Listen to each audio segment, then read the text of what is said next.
tenemos el gusto de hablar con alguien que conoce muy bien el caso.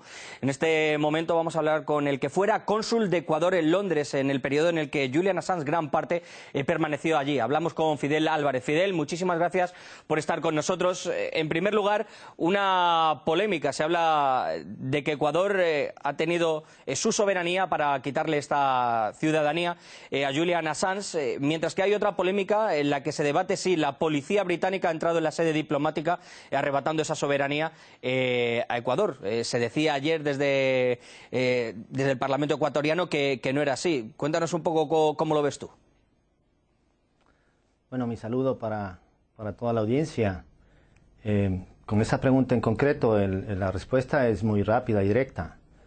Todo el mundo ha visto cómo Julian Assange ha sido arrastrado por la policía británica, que lo sacó del interior de la Embajada del Ecuador. Julian Assange correctamente se rehusó a salir. Él es un ciudadano ecuatoriano también. Estaba en su embajada. Y el hecho de permitir el ingreso de una fuerza extranjera a una embajada es algo, creo yo, humillante, denigrante. Eso es lo que hizo el Ecuador ayer, con la connotación de que en el Ecuador tiene una particularidad. Su constitución prohíbe la presencia de tropas extranjeras en su territorio. Lo que tropa extranjera puede ser también fuerza policial. Sí, lo que se aducía ayer en el Parlamento por parte del Gobierno es que ya había pedido esa naturalidad de la ciudadanía ecuatoriana, que era un ciudadano australiano, y que le había acompañado la policía prácticamente, la policía diplomática en este caso, a la calle. Vistas las evidencias de esas imágenes que tan solo Raptly, la agencia rusa, ha captado, a mí me caben muy pocas dudas de que eso no ha sido así. Pues es que el gobierno ecuatoriano se ha convertido en una siniestra máquina de mentiras. Sobre todo en este caso, que yo lo conozco bien porque lo he vivido 6 años y he estado presente en esa embajada en el día a día y soy amigo de Julián. Es una máquina de mentiras. ¿Cómo puede perder la nacionalidad una persona de un día al otro sin un proceso, sin derecho a enterarse siquiera de que le quitan la nacionalidad? Lo que ha sucedido ayer es vergonzoso, es un precedente nefasto, no solamente para los derechos humanos, para la libertad de expresión, para la integridad de un periodista, independientemente si es australiano, ecuatoriano o lo que fuera, y es denigrante para mi país. Tú has estado con Julian durante varios años, la has conocido, de hecho dices que eres su amigo. Algunos de los motivos que se ha expresado como para quitarle la ciudadanía ecuatoriana a mí me han llamado bastante la atención. Decía que había transgredido algunas de las normativas incluso que hay en la embajada. Yo no sé si nos puedes contar un poco cómo es la vida desde dentro, porque se dice que ha violado incluso tratados internacionales, que ha agredido incluso al personal, se ha dicho incluso algunas acusaciones escatológicas, digámoslo así, que son bastante vergonzosas.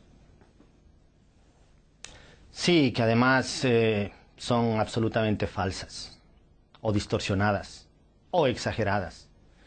Yo puedo dar buena cuenta desde el día número 1 en que Julián entró a esa embajada.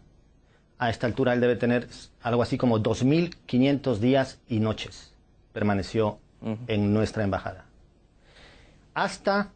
Yo doy cuenta desde el día 1 hasta el año pasado, julio 15. Yo estuve ahí. Y vamos a dividir 2 momentos. El Ecuador, bajo la presidencia del gobierno bajo la presidencia de Rafael Correa, y lo que tenemos ahora, este remedo de país, bajo la presidencia de Lenín Moreno.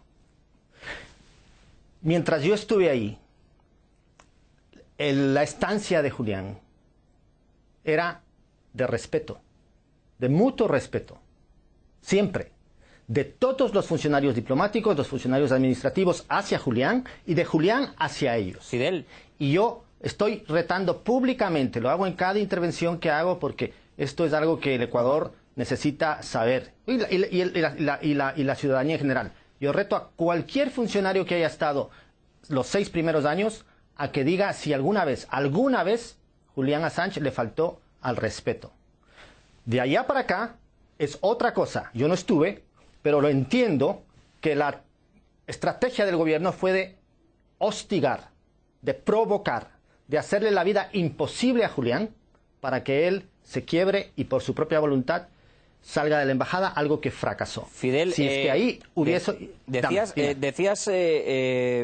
Citabas al expresidente Rafael Correa. ¿Cómo había cambiado un poco la actitud quizá del gobierno al trato de Julian Assange? Nada más llegar al gobierno, Lenín Moreno dice que va a haber un cambio de actitud, que se debe llevar a través de un convenio de convivencia. ¿Crees que esta decisión de Lenín Moreno, del gobierno de Ecuador, se debe a una cierta venganza con Rafael Correa por este enfrentamiento quizá político que pueda existir, o también para tapar uno de los escándalos, como está haciendo el expresidente Rafael Correa en torno a unas cuentas, como hemos visto? Es una combinación de varios factores, porque el cambio de actitud se da al comienzo del gobierno. Recordemos que ahí todavía no había el escándalo y todavía no estaba manifiesta la ruptura desde el primer día con el gobierno anterior. Se da a varios motivos. Moreno no puede resistir la presión externa. No puede resistir ninguna presión. Es un gobierno tembleque.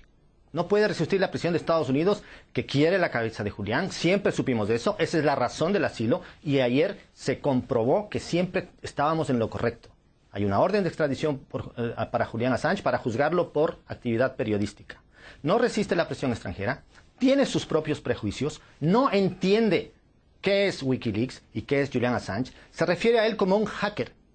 Él no es un hacker, no es un periodista. Wikileaks no hackea información, sino que publica información. Y ahora, puntualmente sí, el escándalo de corrupción que le está poniendo el agua hasta el cuello y tiene que buscar una distracción y un chivo expiatorio y de una vez deshacerse de ese asilo incómodo que era el de Julián. Fidel, hay que decir que precisamente Estados Unidos de lo que acusa a Julian Assange es de hackeo, ¿no? De poner a la luz muchas verdades que quizá están doliendo al país norteamericano y que quizá pueda doler a Lenín Moreno también algunas publicaciones que ha filtrado Wikileaks en torno a su actividad económica, etcétera, etcétera, como hemos visto incluso en una nota reciente en la que ha tocado al Fondo Monetario Internacional. Esta decisión también ha podido venir tomada por algunas presiones, digamos, externas. Hemos visto el Reino Unido, se habla de una extradición a Estados Unidos. ¿Hay una presión, puede ser, de combinación bilateral que haya podido sufrir Lenín Moreno para decir, tienes que tomar esta decisión si quieres mantener, digamos, ciertas condiciones en el gobierno? Mira que yo soy incluso más pesimista en el diagnóstico. Yo no creo que necesita de tanta presión. Yo creo que está en el ADN de colonialismo mental que tienen las élites de mi país, que ahora gobiernan el país con el títere de Lenín Moreno, y ellos creen que su papel es ese, de ser serviles, entreguistas con los amos del mundo, con las grandes potencias. Entonces no necesitan de tanta presión, son ellos mismos los que quieren mostrarse serviles. Pues Fidel, veremos qué es lo que sucede finalmente con Julian Assange. Tendrá que esperar a este 12 de junio para que se vea este caso en la Corte y veremos si finalmente es extraditado o no, aunque ha dicho que desde luego se va a salvaguardar su integridad y desde luego su vida. Pero bueno, veremos a ver qué es lo que sucede porque hemos visto otros casos muy parecidos.